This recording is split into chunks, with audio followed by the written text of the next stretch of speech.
Hey everybody, welcome to Hacking in the Dark episode 4. So today I'm going to talk about a few features, some of which I've used for a while and some of which, like attributes, I just started using recently.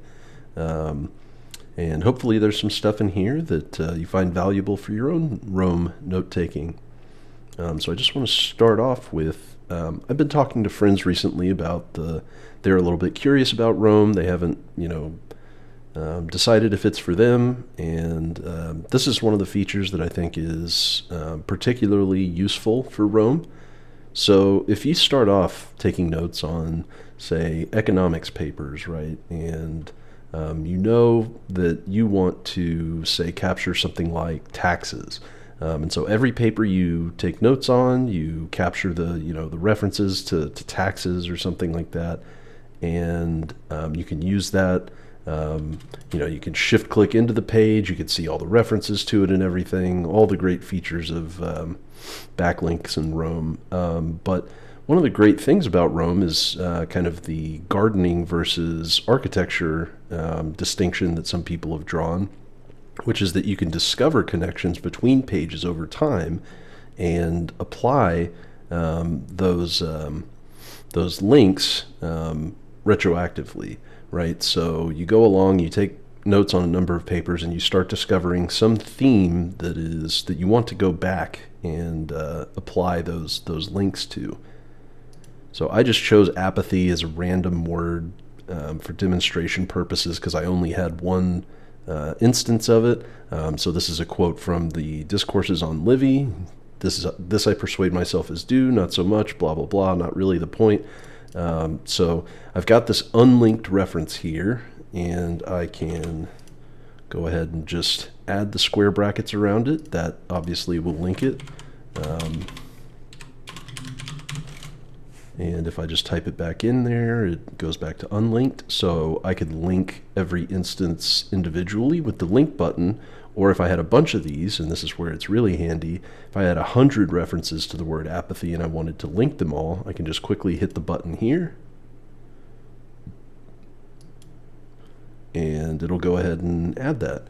So then you can use, you can shift click into it, you can use it in queries and so on. So it's as easy as that. You just basically can discover new themes and apply them retroactively after you've discovered them. So I think that's pretty cool and kind of speaks to one of Rome's kind of core functionalities or operating modes. So the next thing is zooming in on blocks to cut down on clutter. So when I first started taking notes in Rome, I would kind of close some blocks and so on to clean up the page a little bit as I was going along. But one of the best things to do here is if I create a new block and I hit the Alt key and right, I zoom in on the block that my cursor is currently sitting on. So you can see I'm Alt and then left. We'll zoom back out. So if I'm taking notes on this subsection, I can add a couple blocks along the way. I get to a new section, I head down to section 2, I hit Alt and right again, and then I'm typing again. So this is handy for subsections in chapters themselves, topics in videos, episodes. It's just great to be able to zoom in on whatever you're actually focusing on at the moment, and to be able to kind of block everything else out and just focus on that. So that's pretty handy.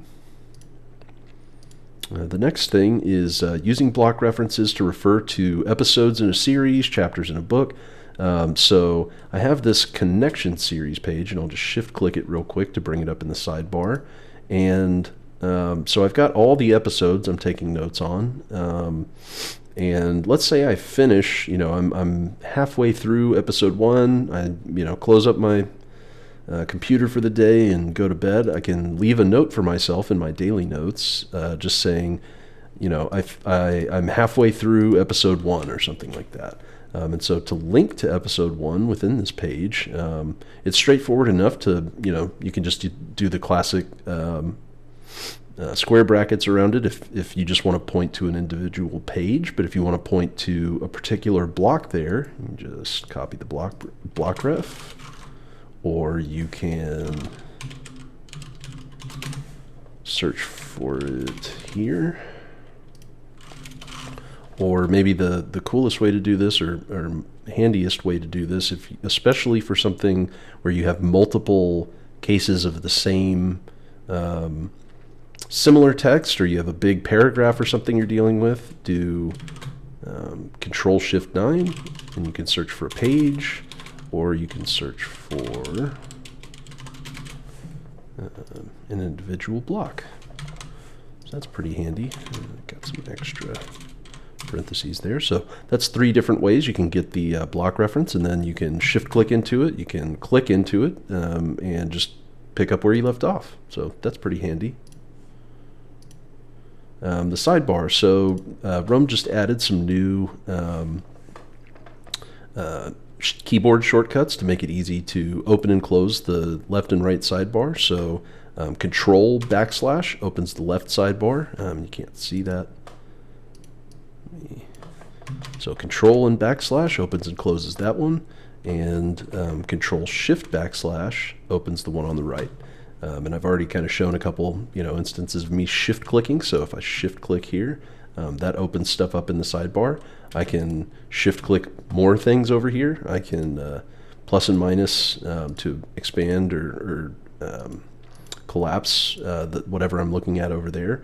I can look at individual mentions. I can filter those. So there's lots of cool stuff that you can do in the sidebar without leaving the main page that you're taking notes on. I particularly use the sidebar when I'm taking notes on something, and let's say I find a new paper that I want to go take notes on later or whatever. I'll shift click it, open it up in the sidebar, add a little bit of metadata, and then go back to taking notes on whatever paper or whatever else I'm doing. So that's handy. Media embeds, so you can embed YouTube videos. So here's the YouTube video for my last episode. It's just curly braces, YouTube, : and then the URL. And I want to mention that this is why I usually put stuff at a level of indentation and collapse the block, because as you can see here, as I type text, every time that I add a block above a media embed, it's going to reload. This doesn't happen below the embed, so if you put it at the top of your page and you're taking some notes below it, it doesn't have that effect. But usually I'll just put it at a level of indentation below this and then collapse the block to keep that reload from happening. So Twitter, you literally just copy and paste a tweet link, and this is obviously a tweet from Techiavellian. PDF is also pretty easy, so you can upload an image and that'll automatically include it. You can also just do PDF : and then a link to some page, some web page. Obviously that doesn't work because that's not a legit link, but you get the idea. You can include the PDF here. So that's, you can also do, I guess, images. I may have done this in a previous episode, but actually I'll just copy the... So a couple different image or media embeds that you can do.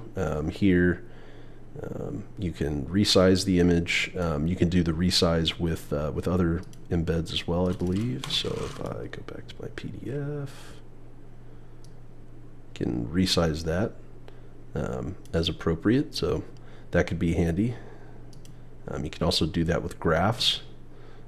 So yeah, that's pretty cool. Emojis. So I've seen some people use custom CSS to insert emojis based on certain tags and whatnot. I don't actually like that approach as much. I like, if we zoom back out here, you can see my favorite pages over here, my shortcuts. They all have emojis next to them, icons to kind of help me easily navigate that stuff.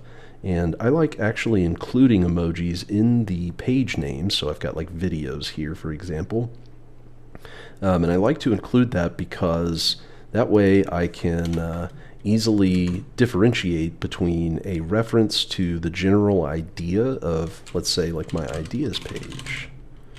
So this is my page where I put, projects I want to work on, code I might want to write, etc. But if I wanted to reference like ideas as in someone's ideas generation process, or some ideas that they had, I might not want to include that in my ideas page. So this gives me an easy way to kind of differentiate between the two. And also on this page, you won't really have random unlinked references to this, right? Because it's unlikely that you're going to type out the emoji every time. So it just keeps everything nice and clean, and helps you differentiate between sort of favorite pages where you might be collecting things of your own, and then pages that are more general reference, or reference from other people. Attributes. So this is one of the most interesting things that I've picked up recently, and I would suggest, I was slow to pick this up, and I would suggest, especially if you're using templates, that you at least consider using this. I didn't use it for a long time. I didn't really see what the benefit was, but I've been going back and adding it to all the things that I didn't include it on. So the earlier you do it, the sort of the easier your life will be. But so what does this actually look like? It's literally just picking an attribute name, which becomes a page name, and adding 2 colons after it. So if I go to Techiavelian here, I can see that one of the linked references is participants Techiavelian. If I go to the participants page, I can see that might be a little hard to find it, but maybe it'll be at the top. Yeah, so you can see the attribute gets linked together there. So previously I was just using like a markdown bold tag, and I think especially with queries, there's a lot more you can do with attributes. So basically it just, like I showed, adding 2 colons there after a page name or whatever, and then any pages that you include afterwards, like I just showed, if I go to the Techiavelian page, it'll show participants. If I go to the participants page, it'll show Techiavelian. So that's pretty handy, and we'll really see cooking with gasoline on that when we go to queries. But let me just show one more thing here, and Rome considers this an alpha feature, I believe, at this point.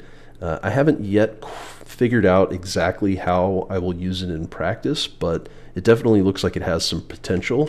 So let me just create a random tag and Techiavelian there. So this adder table, and I want random tag. So that will put it into a tag, or put it into a table. I think it also picks up child blocks. So if I include adder table date, it'll actually populate with a whole bunch of stuff. So basically, it picks up whatever the block, the parent block is, and includes all the attributes that are closely related. So this table's obviously a little bit messy and not quite ideal. I've still got to work on how I might use that, but I think over time they'll hack and iterate on it, and other people will find interesting ways to use it. So I'm definitely keeping my my eyes out for new uses for that adder table. And maybe the most powerful thing that you can do with attributes is, so if you just want a quick reference, right, you can open up a page and click on its references, and then you can filter those, based on whatever you're looking for. So here I'm on the quote page, and I've filtered down to things referencing gold. So you can see here's a link to gold, and here's a tag of quote. So that's a quick way to just, find some pages that contain two tags or two references. But this is actually a cool way with queries you can put this on a given page and just sort of accumulate those links over time. So here's an example of everything that Adam Townsend has been a participant on. Adam is, I like listening to his live streams and podcasts and so on that he's done. I've taken notes on a number of them. So if I wanted to see what are all the videos and things like that Adam has been a part of, I can include this query, and I could put this on his page to sort of keep track of the stuff that he's been a part of, rather than just every single time that I included a reference to his name, right? I might have taken notes on something else and said, oh, that sounds like an idea that Adam had, right? But if I want to just find every, and I use participants for videos, podcasts, anything that's not the written word. I use authors for that. But basically, this gives me a cool way to just easily find things like that. You can combine queries. So I might say participants and participants, or, and that says anything that includes the participants page link and anything that includes either Mike Green or Adam Townsend. And so you can see all the videos that either one of them have, or podcasts, whatever, that they've been a part of. You can make this an and that would show anything that they've both been participants of. Unfortunately, these two haven't done a podcast together yet, but maybe someday they will. So it's really handy for kind of keeping track of particular, rather than just I referenced this page at all, being able to say, I referenced this page in regards to them participating in some conversation together or something, right? So that's handy. That goes above and beyond what I was showing of just filtering a little bit. And you can do ors and so on, which are a little more complicated to do with filters, or I can't remember if you can do ors with filters. Anyway, pretty handy. And you can keep them long term, right? So you can put this on their page as opposed to just kind of having the ephemeral filters that you put in place with the little filtered button there. So that's pretty cool. So here's an example. It's kind of a contrived example, but it just so happens that two books that I really like, Death the First 5,000 Years by David Graeber, who unfortunately just passed away recently, and Nassim Taleb, and his Anti-Fragile, were both, I think in this case it was a reprint, but in any case I realized that both of these were released on the same day. So that's just the kind of example of little things that you wouldn't otherwise catch. I found this the other day while I was filling in metadata, actually related to going back and applying attributes instead of just using plain text there. So that's something I never would have caught unless I kept track of this sort of thing. And what am I going to do with that? I don't know, but it's pretty cool. And I've had a number of those kind of fortuitous discoveries using Roam that I never would have come across, especially if I was doing something on pen and paper. Never would have occurred to me, right? So those are some fun things that hopefully you can use some of them for your own note taking. If you think of anything else you'd like me to cover, or you have any questions about anything I covered here, let me know on Twitter or in the comments. But yeah, that's all I got for today. So with that, take care, everybody.